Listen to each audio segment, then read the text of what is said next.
coming. That's what at least one financial expert is saying. Charles Brown of CB3 Financial says, one of the brilliant moves that Kmart has done is to partnership with Facebook in these e-gift certificates, so you can actually... Of government mismanagement. Charles Brown is the president of CB3 Financial Group. He joins us this morning from Chicago. Significantly dropping. Basically, this is the year of the consumer. Believe that they're capable of managing anything?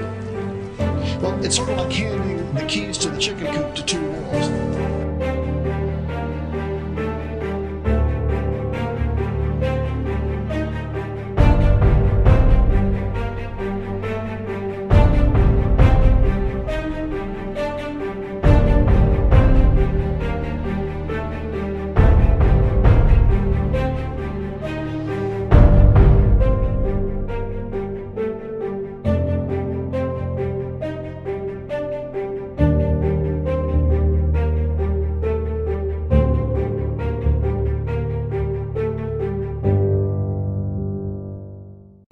Hello everyone, from Chicago, I'm Charles Brown, Portfolio Manager with CB3 Financial. It is Thursday, December 10th. We are glad you are with us for the episode tonight. So much going on, can't wait to get to it. Glad you're all here with us. Are we going to have that Santa Claus rally? Well, we think so. It's already started in many ways, although yesterday was kind of a tough day in the market. And what's the big news I've been talking about? Well, it's big news to us. It may not be to you guys, but it is to us, okay? So, for those of you that are on here for the first time, please subscribe to us on YouTube. Please check the little bell there so that you get notifications whenever we go live. Follow us on Twitter. Probably going to be a little sparser here over the holidays, so without the videos, you'll want to follow us on Twitter. If anything major happens, of course, I will come on live during that time, and the bell will let you know. You can see us on Facebook. You can also see us on LinkedIn. Okay, Corona America, what is going on here, guys? The percentages stay about the same. Even though we're definitely in a second wave here, some people are calling it a third wave. I think the second wave from the summer wasn't really a wave. If you look at the charts, this is definitely a second wave, but the numbers are about the same. The fatality rate, the morbidity rate is about 1.5%. Obviously, that means, tens of thousands, hundreds of thousands of people are dying around the world. But compared to the Spanish flu 100 years ago, it is far, far less of a morbidity rate than that. Still, we cannot wait to get all these vaccines in place, and there is promise on that front. Basically, we're seeing this rise mostly, the caseload rise mostly in the Midwest and South, and also the West. The Northeast, which is, the coldest part of the country, is actually the lowest increase on the 7-day average for the number of deaths. So this pandemic is really defying any weather-related projections. And it just has a mind of its own, but that's what we're seeing on the charts. New cases, total deaths worldwide. This is just a place where you can get a snapshot if you want to come back and grab this shot.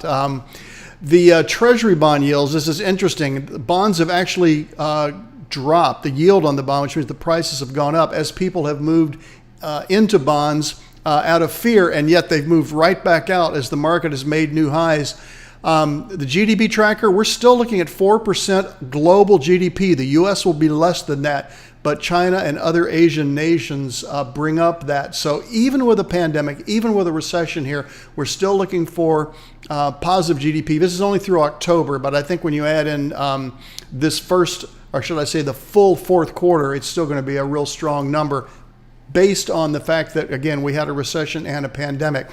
The UK, United Kingdom, has become the first country to authorize the Pfizer-BioNTech vaccine.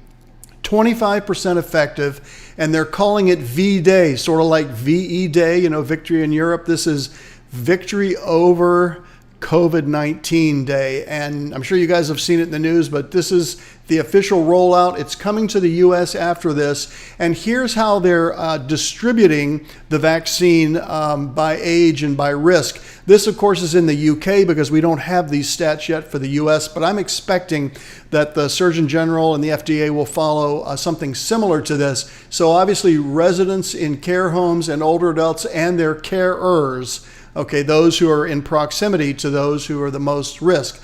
80 years, 75 years, 70 years, and then at number 5 there, I get to finally get my vaccine for those of us 65 and older. And basically, the younger you are, the longer you're going to wait, but you're also at far less risk. It's definitely a structured plan. Again, I expect the U.S. to follow a very similar structure when they start immunizing here. This is a discouraging little tidbit here, but it just goes to show you the world we live in is still full of sin, no matter what. An unlawfully accessed cyber attack on the documents, probably trying to raid the COVID-19 source code, if you will, for how to manufacture the vaccine. So no sooner is this released than the criminal element moves in.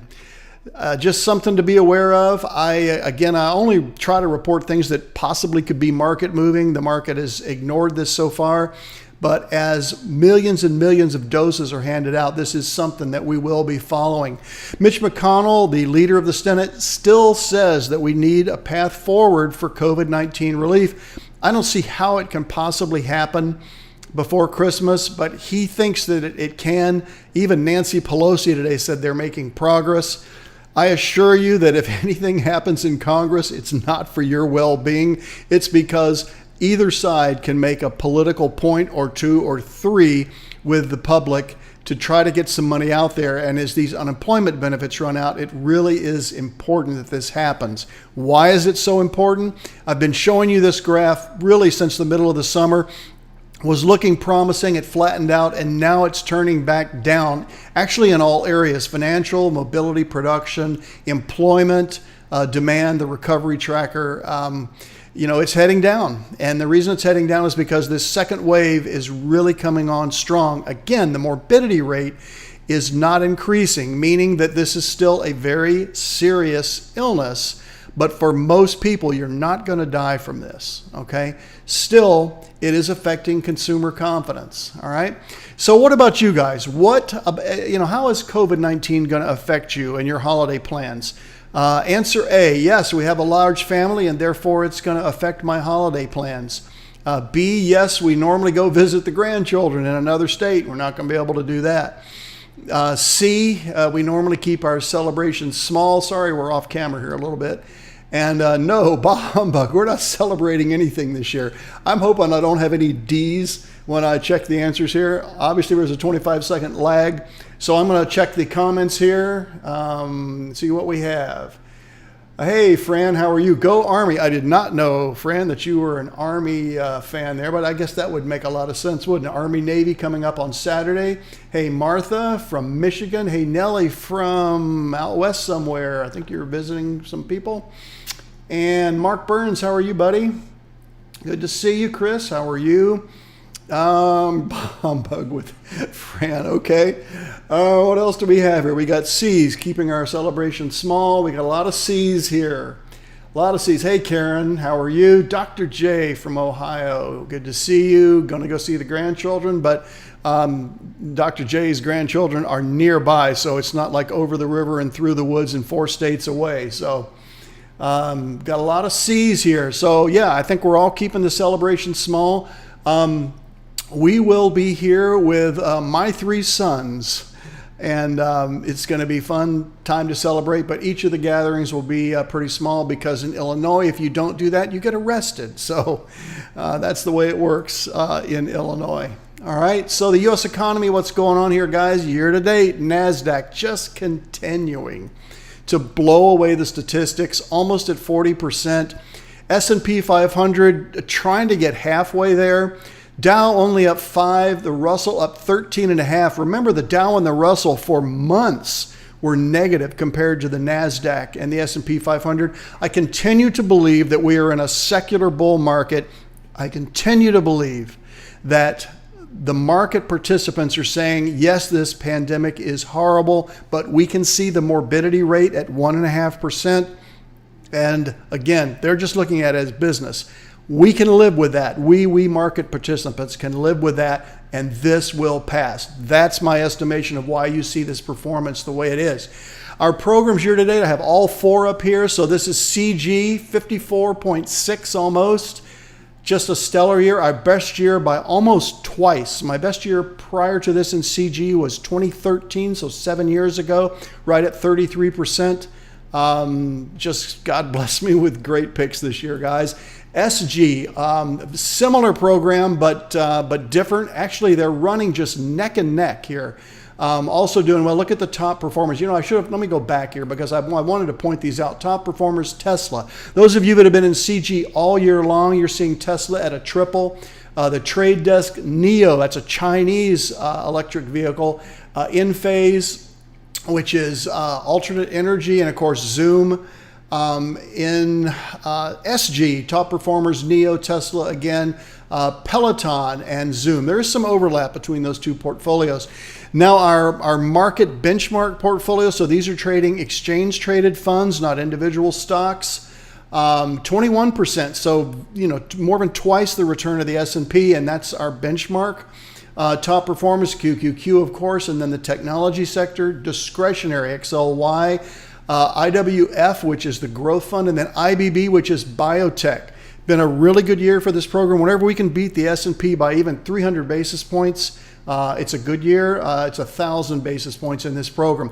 So the disappointment, obviously, we're still positive in GI, but the reality is these stocks were just out of favor. Now, I don't just throw away a strategy if it's had a bad year, because if you look back at a 10-year performance of this kind of strategy, it actually beats the other programs. And that's because in down years, or what we'll call waffling years that don't go anywhere, this program, because it spins off so many dividends, actually tends to outperform those growth stocks. So think of it as tortoise and the hare.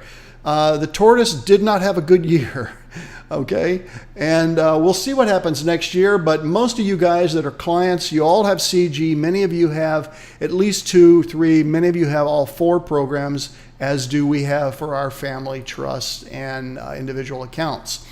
So the big U.S. stocks, we're in every single one of these because the mega cap stocks are the heroes of 2020. Apple, Microsoft, Amazon, Alphabet, Google, obviously Facebook, Tesla, Berkshire. We dropped Berkshire about 3 months ago, so that wasn't fair. Visa, Walmart, Johnson, we've got all of these. Look at Tesla. I mean, many of you, again, if you've been here since the beginning of the year and the stock split that happened, I think we're at 156 on an entry point, and we're right at 600 now. So, you know, just a strong performer.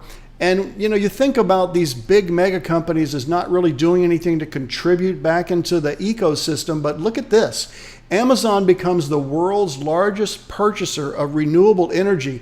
They basically announced 26 utility scale. Now, utility scale means, hey, we could basically go out there and compete with ComEd. If you're in Chicago, ComEd's our utility company.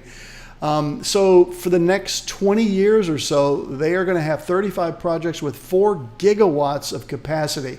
I like seeing these mega companies actually contributing to the energy sector, I should say, of the U.S. I think that's a positive move. And it's not just the big companies. This has been a great year for IPOs. Just today, Airbnb went IPO, and 3 men that started this in their 20s, they're now in their late 30s, became billionaires overnight. The stock, was bid around 80 something. I think they were expecting it to go up to 180. Last time I saw it was around 140, 145. Still a great return. And it's not just Airbnb. Yesterday, DoorDash, up 92%. Why in the world could a company where you just call them to bring you your Big Mac or your pizza continue to do so well? Well, the reason for that is that we are changing our spending habits and how we consume food in America. If you look at the Open Table, this is an app where you book reservations. It just hits a bottom between March and May because there were those forced lockdowns, and then it has a huge rise up until August, but then the demand peters out. So what's going on here to me, and it's sad because we have clients that are in the restaurant business, but we're seeing a change in consumer behavior. All of these restaurants may be becoming what is being known as ghost kitchens.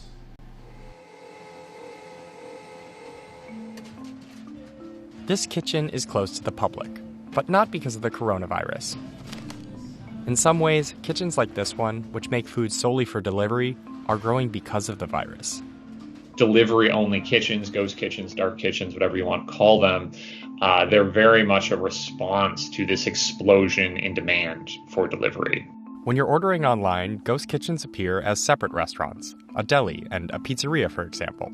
But inside of these unmarked kitchens, sandwiches are made next to pizzas and dumplings next to fries. Currently, there are an estimated 1,500 ghost kitchens in the US, and more than 5 times that in China. By the end of the decade, analysts say ghost kitchens could be a $1 trillion industry. Investors are taking notice. Companies in this space, Kitchen United, Reef Technology, Zool, and Cloud Kitchens, have raised hundreds of millions of dollars combined and attracted local and national brands into their facilities. The business of food is changing, and we think that restaurateurs are going to have to adapt, and it's not always going to be easy. So why are restaurant owners turning to ghost kitchens? And will these delivery-only operations be a part of the restaurant industry's post-pandemic future? While the term ghost kitchen may sound new, the basic idea, a delivery-focused kitchen, probably feels familiar. Whoa, Domino's is cooking! 'Cause now every time If you look at what Domino's Pizza was doing 30 years ago, they have had stores that were essentially ghost kitchens. But what we have now is absolutely a response to third-party delivery. DoorDash, Grubhub, Uber Eats, and Postmates have made it so any restaurant can, in theory, deliver its food to customers.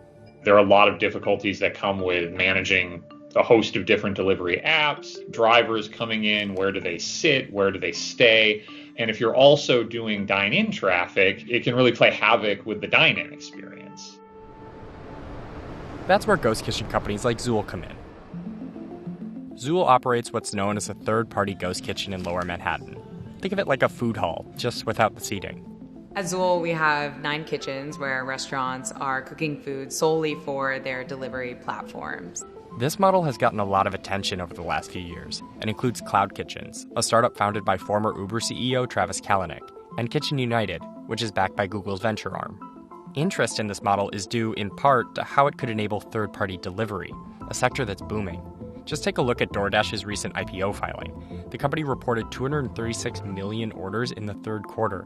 That's more than 3 times as many orders as it did the same time last year. The big holy grail of third-party delivery is batching. The idea that I can go to one location and I can pick up a dozen orders. If you can do that, the idea is that the costs of delivery start to fall pretty quickly. Zool knows this. It created a platform called Zool Market, where businesses and households can select items from any mix of Zool's restaurants in a single order. That includes pizzas from Stonebridge Pizza and Salad. This kitchen, which the restaurant rents from Zool, is the brand's second location and first ghost kitchen. The concept was always make artisanal fresh pizza with fresh ingredients made to order. Our first store was designed with that in mind, that a lot of our business was going to be everyday people coming at lunchtime, especially to the store. Noticing the trend toward delivery, Stonebridge added that option within the first year. But with that, co-owner Enrique Mendez says came logistical and financial challenges. It was immediately obvious to us that a lot of the problems we were having had a potential solution in the ghost kitchen model. Specifically, he saw a chance to streamline the production and delivery of the brand's pizzas, reach new customers, and share costs, the biggest being rent, with other kitchens looking to do the same. And the way Zool is doing it takes it one step further because they're actually actively trying to generate demand for the entire operation. One of the ways Zool and others are trying to generate demand is through virtual brands, essentially brands you'd only see on delivery apps. Virtual brands have exploded in popularity in 2020. They are a response to the need to increase your sales as a restaurant when you've already seen walk-in just largely go away throughout this year. Stonebridge has one of these brands, called Rival Sandwich Co. It was developed with Zool as a way to drive sales to sandwiches Stonebridge was already offering. What we actually saw from launching it was sales of their sandwiches triple within the first week. Wow Bao, a fast casual Asian concept that started with storefronts in Chicago, is now expanding online through a network of 100 ghost kitchens in cities and small towns across the U.S., including Fargo, North Dakota, and Provo, Utah. We're an entrepreneurial company. We like creating new ways to do things. We like ways to grow our brand. And that's what we're trying to do, is grow our brand and become known and become recognized. Unlike Zool, Wow Bao's ghost kitchens exist inside other restaurants. Those restaurants make the food, which is sold via third-party delivery apps. To be a Wow Bao operator, restaurants just need space, something that many have more of since the pandemic began. Well, you only have, as a restaurant operator, so much use of your restaurant, of your kitchen, of your dining room, if you're doing delivery only, or delivery and carry out, that is. Wow Bao sells its product frozen to operators. It estimates operators keep about 40% of each sale after food and packaging costs and third-party delivery fees are taken out. We have people doing consistently $6,000 a week in sales. We have an operator in Minnesota that's seen $9,000 in 1 week. So the model is working during the dark days. Wow Bao is still opening new ghost kitchens with a goal of 500 by the end of next year. Third-party ghost kitchen operators like Zool are also eyeing expansion and further investment. And for now, that's where the big money is going. Reef Technology has raised roughly $1 billion from backers including SoftBank and is in 20 cities across the country. Kalanick's Cloud Kitchens has raised $400 million from Saudi Arabia's Public Investment Fund and recently acquired more than 40 properties in nearly 24 cities, from Portland, Oregon to Columbus, Ohio. For the wider restaurant industry, I think what's interesting about ghost kitchens is you just have so much more investment coming into the space. And some of that is going to go into kitchens, into rethinking, like, what can a kitchen look like? Analysts say that means more kitchens built for delivery. Ghost kitchens, virtual brands, are not just a fad of 2020, but rather built on a foundation of dynamics that were present prior to this year, and we believe will continue to persist. And while the pandemic has fueled delivery in ghost kitchens, analysts say the habits we've formed over the last year are here to stay.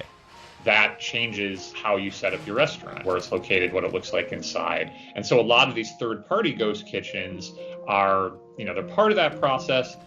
That doesn't mean that the model doesn't have challenges and that there couldn't be other innovations, but I think this is a step in the right direction. When it comes to the economy, you've probably heard the phrase disruptor, and it's usually applied to certain companies. It was applied to Walmart 30-some years ago. It's been applied to Amazon. But candidly, COVID-19 has been a disruptor. And these are the kind of changes, as your portfolio manager, that we're monitoring, because it's not just DoorDash and the companies that are delivering, but it's the food processing chains, it's deliveries, it's all kinds of things that could affect the areas which are going to be attractive for us to invest on your behalf in 2021 and going forward. I'm encouraged by seeing job openings, meaning that there are still demand and unfilled positions, even though we're not back to where we were in 2018. If you just single this out and look at manufacturing, we're at all-time highs, or at least 10-year highs, even in a pandemic, even with a recession, which is going to, of course, be declared over at the end of this month. But this is just very encouraging, and it's things like what you saw in that video, where there are new industries, new ways of thinking and doing business. Frankly, I think this is America at its finest. We got a whole section here on housing. I've talked about this all year long, and it's just incredible to see. Look at the last two recessions. Okay, housing was down, both recessions. What happens in this recession? Straight up, we're back basically to 2006 levels as far as single-family houses sold. Residential construction at 6-year highs. This is from the Toll Brothers CEO, currently experiencing the strongest housing market he has seen in his 30 years at Toll Brothers, one of the biggest builders in America. And basically, they're continuing to increase prices in nearly all of their communities. If any of you have been out there trying to buy a home right now, you know what that's like. This is absolutely a seller's market, and not just in Chicago, but certainly even more so in the southern markets and the central U.S. markets. So mortgage finance basically saying 65% of the refis of all originations, the highest share of the market since 2012. So obviously new homes, but a bunch of refis as well, okay? First lien mortgage origination, meaning writing first mortgages. This goes back and beats 2005. You have to go back to 2002 to see a stronger year. A lot of this is because consumers are deciding we're going to be staying at home. We're changing our lifestyle. The Fed is giving us free money. The Federal Reserve has played its hand, as I've said for months now. They're not going to be raising rates until at least 2023. Let's buy, or let's buy bigger. Mortgage application index, a high from at least 2015. I didn't get data farther to the left, but I think that's very encouraging. I'm showing you this chart again because I showed you once in black and white. Now it's in color. This bar is not finished, but I think when the year is done, I'm just seeing a really strong current of purchases. Home lending, it's just on pace to become probably the best year again since 2002. I think that's pretty doable, and I honestly think it'll continue into 2021. That's my estimation. Why is this happening? I mentioned what I did about Jay Powell and the Federal Reserve keeping rates low. What do you see on this chart? You're seeing the 30-year fixed mortgage weekly rate drop. And I can tell you from experience that you can find 30-year mortgages out there at 2.5, 2 5/8. For those of you that were not bond traders, 2.5, 2.625, okay? We haven't seen this in 30 years. And that is what is spurring this buying activity. And psychologically, I think it's a brilliant move on the side of the Fed. Because just when people need something to get their mind off the pandemic, if they're able to get into either a first home or a larger home, it's a psychological boost to the psyche of Americans, and the low interest rates are really helping.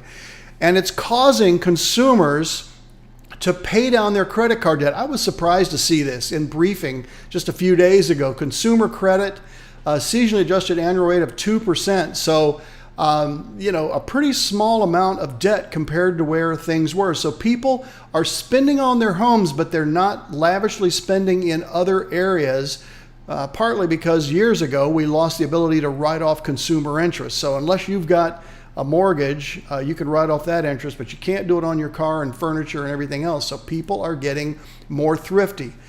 Daily jobless claims. So this is produced every Thursday, and this came out just today. A pretty high number, and you can scan through this on the chart, but here's the important part, the last paragraph. I think this is telling Congress, it needs to compel Congress that you guys need to stop this bickering and reach an agreement before the December recess, okay? The December recess. I mean, there is plenty of this society that has gained during this time, and we have been largely unaffected, but we have clients that have both just done fantastic during this time and others that are just really, really hurting. And I've talked about this simultaneous bull and bear market, simultaneous successful and very unsuccessful economic conditions for people across America. And Congress does need to come in here and create another round of relief, even though we're changing administrations, okay? People ask me from time to time, I hardly ever talk about inflation, but the latest CPI, which stands for Consumer Price Index, the key takeaway, there just aren't any inflation bells. Now you would think with the interest rates down at 0, so the Fed fund rate at 0.25, it's a variable rate. If that stayed in place, people would just be buying like crazy and therefore driving consumer prices up. Well, what's the slide I just showed you? No consumers are paying off debt. So they're buying homes, they're putting a lot of money into homes, they're not frivolously spending and driving up inflation. And that, if we can keep this and keep these rates low, bodes for a great environment for stocks, which is why one of the many reasons that I am so bullish on a long-term secular bull market. It continues way past 2021, guys, okay? Transportation. So this is a sector that had been beaten up, or should I say a space of the economy, because there are many stocks like FedEx and UPS. So we have both of those stocks in different programs. They are in the transportation index, even though they're industrial stocks. When companies are creating widgets for America and they're shipping them, if transportation is on the rise and those stocks in the transportation index are doing well, that bodes well for America because it means people are buying widgets, various kinds of widgets. And by that, I mean everything from cars, washing machines, houses. We already know that, okay? And you've got to get things to where they need to be. And that's what transportation is all about. What is changing is life for the big cities. A lot of employees just do not want to go back to work in those big multi-tower buildings. And in fact, this slow return to the office has stalled. So you can see a little bit of a rise there from April. But when you look at the big cities, it's just not coming back. Now there's a tiny bit of a move up there in late November into, here we are early December. But it's not enough to make a difference. And in fact, if you single out some cities, you can see Manhattan, Brooklyn, Chicago, San Francisco. I mean, this is bad news for big cities. I said last week, I don't know what Naples is doing on here. Maybe one of you Floridians can tell me that. But certainly all the other cities are ones we would expect to be hurting during this downturn. So who's gaining? Well, look who's gaining there. One of those in particular interests me, of course. And what you're seeing on this chart is basically, there's a 1.5 differential in those that are moving in versus moving out. Now, underneath that, you can see the cities where there are more moving out than moving in. And as you would expect, those are large cities where people have decided, we really just don't want to put up with what city life is, whether it's climate, whether it's social unrest, whether it's just too many people and the hassle of commuting. With Zoom and a high-speed internet connection, it's really just changed everything about how we conduct our daily lives and business in America. And of course, how this plays out is what our job is to find out for you as your portfolio manager. And we did okay this year, so we need to keep doing it next year and not making it an aberration on our performance here. So what's drawing people to these southern states? Well, I can't speak for all of them, but for Texas, Austin is just really a hotbed for tech jobs, 100,000 jobs. Basically the city's highest figure on record for a single year. There's a low tax structure in Texas. Property values are strong. Property taxes are not too bad. Weather, obviously a far big improvement over New York and New Jersey and Hartford, Connecticut, one of the cities that was listed there. And you're seeing this in other cities across the country as well. Certainly seeing it in Tennessee, even in Alabama, in Georgia, Arizona. The migration from north to south has been heightened during the era of Zoom. And the interesting thing here is that the majority of people that have been working from home don't want to go back. They don't want to go back even with the COVID-19 vaccines that are showing promise, okay? More than half of the U.S. employees surveyed say, we just want to keep working remotely. I mean, I've got several children that are working from home remotely and really enjoying it. They're ordering nice desks and multiple monitors. And they're being told by their employer, you know what? You're being efficient. You're getting the job done. Maybe you'll come in once a month or 2 or 3 times a month on a Wednesday, but go ahead and work from home. I mean, there's less liability, right, for the employer. So only 1 out of 10, 11%, roughly 1 out of 10 said, yeah, they never want to work from home. That number, I'm just guessing. I don't have a pre-pandemic number, but I'm guessing that was probably in the 30 to 40% and now dropped to 11. This pandemic has changed everything about how we produce our work. Small business expectations, interesting. You wouldn't have expected to see this, but this is a pretty good Mizuho Securities, pretty good source for me here. Once Trump took office, we saw percentage of small business expectations actually drop over 4 years, and yet it had a real nice peak when he took office. Now look at the drop here when Joe Biden was elected. I don't know how to play out all this, but I have to watch this data because it affects where the money flows go, because where Wall Street thinks there is a good return, we need to follow. We never set the pace for Wall Street, just so you know. I'm sure you know that by now. You've been listening to me for 12 years, right? Many of you. But the reality is that administrations matter and administrative policies matter. And at least at this point, Wall Street's not that concerned. And I'll show you another chart in a minute that supports that.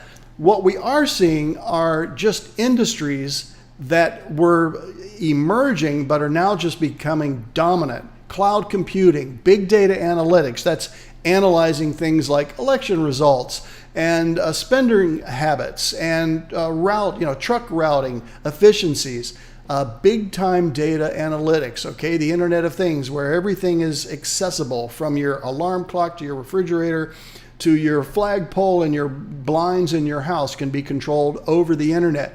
Many of these areas, 3D printing, just were not strong at all until this pandemic really kicked in.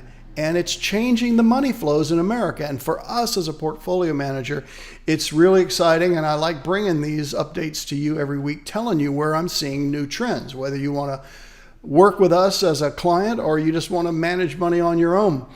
I still like seeing this recovery, guys. And I know that we're still in this pandemic. You can see we're way below the 100 line, but look at the trajectory of this recovery in 2020 versus what it was in 2008. I mean, I just think we're off to a great start. I do think that when the vaccine is distributed worldwide, which I expect by Memorial Day, that you will see a recovery back to February 2020. So it's going to take 15 to 18 months for this pandemic to fully get back to where it was, which is a faster recovery than the last pandemic was. And I think that's a positive. I really do. So I show you this chart. This will be the last time I show you this because the quarter's ending. 498 of the S&P 500 companies have reported. And of those, 84% have been above expectations. That historical number since I've been doing this has been 73. So 84 is a knock it out of the ballpark number. Again, these companies, you could argue, are estimating conservatively, setting the bar low. Nonetheless, if they do that too low, their prices go down because the investors start thinking that these companies are hiding something. So we'll see what happens when fourth quarter earnings come out. And when I'm back with you here in January, we'll be looking at what this quarter did. And this is a great number, guys. It's just really a great number. So second question of the night, what do you guys think for the stock market? Okay. And feel free to add more in the comment fields. I do take questions that are not here in my list, by the way. If you're new to the show and you just have something you want to ask, I pause here to let you guys answer these, and then I'll answer any questions I see in the chat. So stock market next year is going to gain 3 to 5%, or B, 7 to 10%, C, gain more than 10%, or D, lose ground. Okay, which is it? You guys think about it, and let's see what we got. I'm going to go back to the list here. I did comment, Jimmy, on your Jersey Mike statement. Thanks, Doc, for the Wall Street Journal. Glad you don't own a recording studio or a restaurant. Yeah, that's for sure, Doc. Does that mean you do not see any corrections coming to all this stock growth? Jimmy, there will always be corrections. Always, always, always. Do I see us breaking into a bear market? I do not. The drop could be to COVID, possibly, yes. Snowflake, didn't comment on that. I just stuck to the two biggest IPOs here. So you're saying strip mall real estate purchase prices are unwise. Chris, yeah, I think I would say that. They could be a value play in 2021, but I'm not seeing it now. Camera, film, and oil drillers. Okay, that's good. That's an area I'm not in, Chris, but I'm glad it's working for you. What do we got here? We got B's and C's. C, Nellie's got a C. Doc, B, B, C, B, 7 to 10. Hossein, C. Debbie, C, gain more than 10.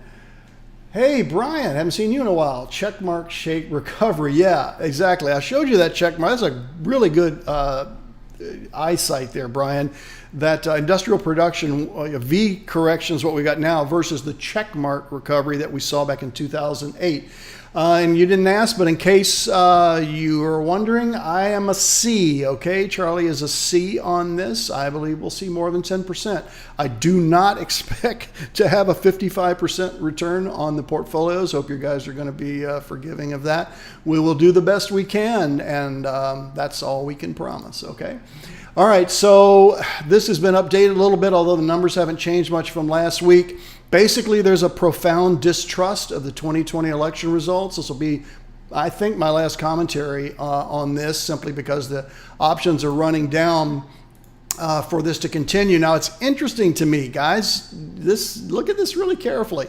We kept hearing what a great recovery the market made in 2016 once it turned around overnight on the night of November 6th, I think, 2016, and then is off to the races. But look at 2020. 2020 has actually had a stronger move since election night. So is that because the market was glad that Biden was elected? Is it because they're just figuring, okay, well, Biden's elected, but the Republicans are still going to hold the Senate? Or is it because the market is still holding out that this is going to be reversed by this very latest move here with the Supreme Court intervention? Well, we'll see if it's an intervention. I'll get to that in a couple slides. I don't know the answer, but that's the hard data. Market has actually done better this time around since Election Day than it did in 2016, which at the time was a really good performance, okay? And I'm showing you this again. This is like the third time I've shown this, but I continue. I'm sorry about my headphone falling out tonight. The S&P post-election, okay? 3 months afterwards, it's better if it's a Republican president, but 6, 9, 1 year, 2 years, 3 years, 4 years, I mean, the market is better historically. This is going back 100 years when it's a Democrat administration. Now, the current administration, candidly, I think is going to be the exception. I think if you zoomed in on that and compared that to the predecessor, or even going back to Bill Clinton, we just have seen a really incredible move economic-wise, not just the performance of the market, but certainly in the economy, various parts of the economy, energy independence. I mean, who would have thought that we would be independent from OPEC? You know, in my lifetime, in our lifetimes, guys, I didn't see it. So what happens now? Well, what's next for President Trump? You guys, I'm sure, are aware that the state of Texas, the Attorney General of Texas, and Ted Cruz have filed suit against Georgia, Pennsylvania, Michigan, and Wisconsin for impropriety. So they're not alleging voter fraud. This is important. They are alleging that these 4 states did not follow the election rules and therefore violated the Constitution, and that those votes need to be thrown out. So literally, the suit is that they would disqualify all the votes and send it to the state legislatures in these states. Since that was filed, I think 48 hours ago, 18 states have joined, and I just read literally 2.5 hours before airtime that 110 House of Representatives have also signed on. So this is a massive suit, the biggest thing I've ever seen that the Supreme Court's had to face. Now, the Supreme Court refused just 4 days ago to hear the Pennsylvania case, and that was a 9-0 vote. I don't know if you guys realize that, 9-0. But we'll see what they do on this. I think, frankly, that it's going to get heard, and will it turn things around? I don't know. I do not know, guys. So what's next for President Trump? I'm going to be bold here. Last time I said that I think Trump is going to have a rally on January 20th at the Washington Monument, and he's going to declare that he's going to run again. And 2 days later, Fox Business News said that they had heard rumors that that's exactly what he's going to do, but he's going to actually take Air Force One to Palm Beach and have the rally there. But you're going to see a split screen for quite some time, in my opinion. So what's next? Donald Trump aims to become the next Grover Cleveland. For those of you who don't know that reference, Grover Cleveland is the only president to have split terms. He was the 22nd and 24th president of the United States of America.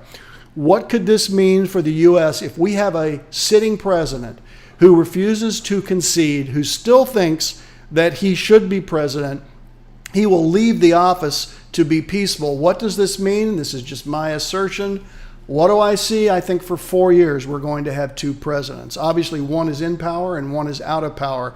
But as far as headline grabbing, this split screen that you see right here, you're going to see this on January 20th as the media tries to cover both of these men. And I don't think it stops there. I think that Donald Trump is going to make it his commitment to get fair elections in America.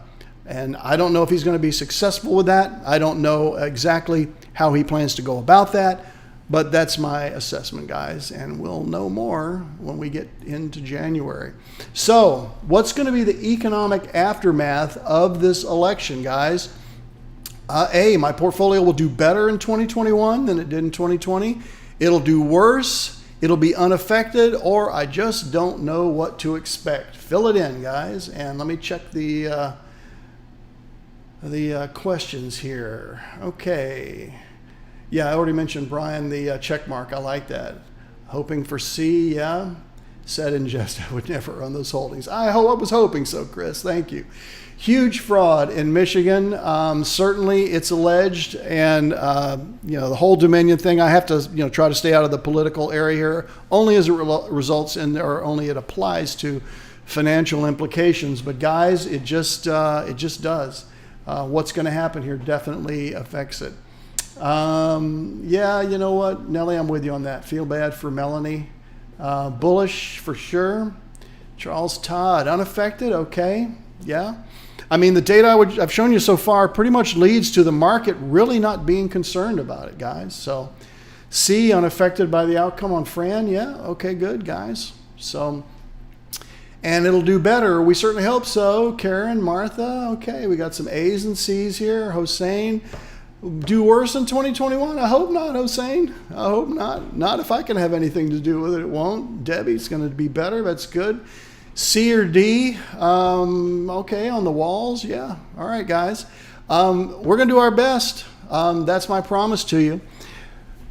And I always end with this, and we're not quite done yet, but I just want to get this in here. We've not been given a spirit of fear. A lot of us are fearful right now. At least I hear it from clients. I see it in the world because they're fearful about what's going to happen with this election. A lot of people think this was not a fair election, and those that do think it was a fair election kind of fear what's going to happen with the uncertainty of even Joe Biden's health, etc. But we've not been given this spirit of fear. We have a spirit of power and love and a sound mind from 2 Timothy. So powerful. If that's the only words you ever open and read in the Bible, I would suggest you do that. It remains my deeply held belief that we will not only survive this pandemic and the election and the market upheaval, and then we're going to basically emerge as a much stronger people and nation. I began doing this in March, and I've tried to highlight for you guys stories that would encourage you. I have not brought bad news on here to the very best of my ability. I've shown you stories of American heroes. I've shown you stories of American successes. And so what I want to do right now is show you yet one more story, and one that is particularly close to my heart, as I'm sure you will see why. A story of a man who overcame all kinds of obstacles to make an enormous impact on America and on humanity. He never gave up. And as I said, this particular American really has an emotional impact on me, and I hope you enjoy this.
So here we are in the holiday season, in the Christmas season.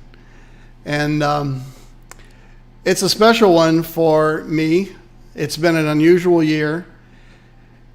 And this is my last broadcast for this year, and it's my last broadcast from Chicago. After 32 years of living here and having children here, Alice and I have made the decision to move to Nashville, Tennessee. We explored Texas, we explored New Hampshire. We were looking for a state that espoused liberty and that espoused low taxes. And actually all three states had that, but from a weather perspective, from the music perspective, Nashville is going to be our new home. And we're really, really excited about that. We've already got a list of, I think, 4 or 5 people that are going to come down and visit us. We've got plenty of room for you if you're a client. And if you're just listening, well, get to know us a little bit better, and then we'll be glad to welcome you into our home. I think this is going to give me an extra lease on life, an extra 5 years of life. And because of that, I'm saying tonight that I think, I've told many of you I'm going to manage money till I'm 70. I think I'm going to 75. Warren Buffett's 91. I think it's going to be a great lifestyle, and I'm excited about the insights that I'll be able to gain in a different market, in a different location, and I'm really excited to bring those to you in January, guys. We're going to be sending you a survey to see just a few things. Are we meeting your needs here? Are we, answering questions and covering topics that interest you? So watch for that. Get back to us if you can. The next program will be the Monday Market Mashup on January 4. And then the following Thursday, we will resume with CB3 Live. But from our house to yours, Alice and I wish you the very best and merriest of Christmases, even in this tough year. Focus on the positives. We've got a lot to be thankful for. God has blessed all of us, a tremendous amount. Any of the folks on this line I know have blessings, and focus on those, okay? If we can be of any help to you in any way, if you're a client, even if you're not a client, just shoot me an email. You've got my contact info. And again, I hope it's the very best of holiday and Christmas seasons for you. May God bless you. For the last time, from Chicago.